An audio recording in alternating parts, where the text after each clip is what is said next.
All right, good morning, everybody. Welcome to another edition of the High Five by the DH podcast. Today we're looking at July 13th. It's a little bit shorter than last Friday's. We still got our main 5 points, but I'm not going to ramble on as much. We're going to try and keep it to about 10 to 12 minutes an episode, and I went about 16 on Fridays. So what we're hearing from people that have watched the episode, and for those of you that did, thank you very much.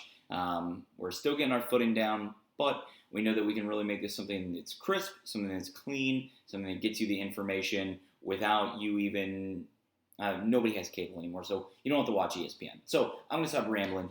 UFC 251 recap reminded me, at least personally, that I am terrible at sports gambling. I think I went 0 for 4, and I only bet on 4 out of the 5 main card events. So not great. Clearly reminded me why I've saved so much money since sports haven't been going on, because I haven't been losing it all to needless losses that I've been taking. But regardless, it was great to see Fight Island not only up and running, but up and running really, really strong. So a huge kudos to Dana White for actually putting everything together, whereas we've seen with, especially with the MLB, where things begin to come together and then they just unravel. And it's right in front of your eyes. It just happens. So besides that, what we had seen was that you need more than 6 days to be able to fight a champ of champs. And Kamaru Usman is a champ of champs. And there's a 5-second clip, and we'll post a little bit more than the 5 seconds itself, but it'll be on our Instagram at DH Podcast. I would put it right here to be cool if I knew how to do that yet. So here's where I'm going to pretend that I'm putting it. But if you want to go see that, we're going to put up a clip where within 5 seconds, Usman was giving Masvidal foot jabs, taking his shoulder, ramming it up into his chin, had him up against the cage, and then was delivering jabs. Literally all of this happened within 5 seconds. And so imagine the type of preparation that takes is far more than 6 days. And Masvidal was joking that he needed 15 days. Regardless, you could tell rounds 4 and 5 for Masvidal were all about survival. Don't get KO'd. Let's lose in decision. We lose with some respect, and then we can go back to the drawing board. So from now on, we've already seen some whispers about who these guys would like to face. There's a lot of talk about Khabib. That's going to be really difficult. 2 different weight classes. I had that thought earlier, but also Khabib just lost his father, so I don't see him fighting in 4 months, let alone 2 months, where a lot of these guys only get 2 to 3 fights per year, because especially the higher you get, the more time you need. So that's number 1. Number 2, Woj. Woj dropped the bomb of bombs. Everybody who's had any type of job in their life has wanted to drop this bomb around a coworker. Many of us have not. I, for one, have not, let alone in person or, like Woj did, in an email to a sitting U.S. senator. So that is something interesting to start off with. But essentially, this senator had been asking for the NBA to include things such as Blue Lives Matter or Black the Blue, things like that involved in the process for being able to put on the back of the NBA players' jerseys if they so chose. Because besides just your name, which LeBron took, that you have a list, X amount of list, I forget, it wasn't that many, it was only about 5 or 6 different things that you could choose from to put on the back of your jersey. And if you wanted something different, then you had to have a specific application process for that. So this is why the senator was kind of not making an application, because that needs to be done by a player, but more along the lines of making an appeal. And so we've seen classic sitcom cases of people where you're supposed to type out a draft email, but not address it to anybody, just so you can get the hate out. You gotta let it out somehow. This right here, talking to you people, this is how I let mine out. I let the hate out right here. So usually, once the laptop's closed and I'm done arguing about sports, I just go about my day, and I have a great day. So on top of this, Woj sent the email. He just sent it. It had 2 words. One of them was the word "you," and then before that was a fire truck. So he's been suspended for, it looks like, about 2 weeks. And after that, we have no idea. On the other hand, I really think that he will come back just like he does at midnight every year when free agency happens. Because every midnight when free agency happens, he and Shams are killing it from like midnight to 2:30 or 3 in the morning with every decision that they have known about for days, if not hours. And just because it's now midnight and we're into free agency, then they can put it out. So I think that people may be giving him things. He may be learning about things. But what I'm going to do is we're going to go from number 2. We're going to then go down to number 4. Or no, number 5. Number 5. I clearly can't count today. It's a Monday. Give me a break. But bubble trouble. So keeping on track with the NBA, we've already seen a couple people that have not been allowed. Some nice ladies out there that were not allowed to be in the bubble had asked to then visit the bubble. This is only helping Stephen A. Smith's theory about that NBA players, how can we say this? They need their special time.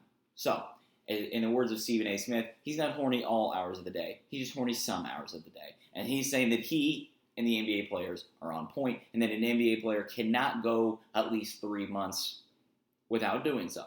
And it seems that in at least a couple cases, he's right. What will that do? I don't think that will unravel anything. I think this will be a one-off when it actually gets out on social media. Anything that might leak to the NBA, they can shut it down if they really want to before it gets too big. Number 3, this is one that actually came down this morning. Manchester City, their Champions League, they were banned. So they had a ban of 2 years and about €25 million fine. The ban has been taken away, and they only now have a fine of €10 million. So that was done by the UEFA, the Union European Football Association. Way too many acronyms, stuff I have to write down. So what this allows now is for them to just be back. They didn't get relegated. Ham City allowed themselves, or West Ham allowed themselves to not be relegated yesterday. And Man City, who's back. Number 4, last week we saw bidding for the New York Mets take place. Now, it's not just the Mets. So for those of you that want to know, it's always including their TV station. So it's SNY. Whereas you have contracts with these TV companies, but the people that own them also own the network. So it's, for example, what you will see in the case of the Red Sox, you'll see NESN, who they get a lot of their home games that don't go to a major network. They get all those other games going to NESN. Now, John Farrell does not own and the Fenway Group does not own NESN. But you see the owners of the Mets do own SNY. So the price tag comes at a little bit higher of a tag. Who do you call? Old reliable Steve Cohen, who was rumored in last summer and then last fall and last winter to be in the process of attempting to buy the Mets. This is now a more formal process where they're accepting bids. It's more of an RFP style where people are coming to them. And I don't see how this. So Mets fans have had the worst luck, and that's me coming from a Browns fan saying that. Mets fans have had terrible luck. Terrible luck. I don't know if I ever see this happening because it's something good for them. The Mets fans are going to be happy regardless because they're getting out of their current ownership. And when you get out of your current ownership, then you're extremely happy because you don't want those dirty Wilpon brothers anywhere near you any longer. But who knows if the grass is actually greener? I'd argue the grass is going to be 95 to 99% greener all the time when it comes to getting away from the Wilpons. Regardless, if they get Stevie Cohen, I would be surprised, but Stevie Cohen was rumored that was $4 billion that he put down last Thursday. So they finished up that process of bids last week. We had seen some more of the people that had gotten to bid. and we'll keep you guys up with future high fives about how that goes. So I leave a lasting question where you can find us at, I'm over here now. I'm over here. Shh. Over here. There we go. There. I'm terrible at this mirror stuff. At DHPod. I hope this isn't coming in backwards. It may very well be coming in backwards. At DH Podcast. That's Instagram. That's Twitter. That's where you can find us. Spotify, iTunes, Anchor. Wherever you consume content, except from TikTok because I'm not cool enough and I will get bullied by teens online, you can find us there. We are everywhere. We're always looking for fan interaction. That's why we pose this question, and I just have it simply ND for Notre Dame. What the hell does Notre Dame do now? So will they get, as you see all Power 5 schools saying, well, we're not going to have out-of-conference games, which is odd because you had teams like Michigan and Ohio State who had scheduled, people like Bowling Green or Ball State that are happening much closer and in much smaller venues than teams that are in their actual conference. But it's kind of a give and take because if you kept the whole schedule, then for Ohio State, you're only going an hour and a half to play Bowling Green or 2 hours to play Ball State. Both easy wins, which it's a double-edged sword. I'm happy they're getting out of easy wins because as a Power 5 school, you shouldn't be scheduling that many cupcake teams. But then they also don't get to play Oregon now. So on top of that, after this, Notre Dame doesn't have a conference for football. That lucrative deal with NBC, too fat, the money's too thick, 3 C's, I get it. But what do you do when every Power 5 conference says that they're going solo in conference? I mean, as Matt Berry said, this is a domino effect. So what do we get now? Well, you're going to have a couple things happen. Either Notre Dame is going to have to reach back out to all of these people and ask for special exceptions, or they're going to have to ask for a special exception, most likely of the ACC, to be let in to their conference for 1 year and be included in those games. Now, that would mean that the ACC is playing one higher game than the rest of their other Power 5 conference counterparts. So how do we do that? Does that mean that you're kicking a conference rival out to bring in Notre Dame? Who knows? We will, of course, keep you updated with that in future high fives.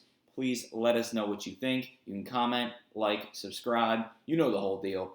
Follow us, Twitter, Instagram. Please, we're tweeting all day. Interact. We're more than happy to have you as a part of our growing community. Everybody, stay safe out there. We had a new episode that we released on Friday. We have these every Monday, Wednesday, Friday. We'll see you Wednesday.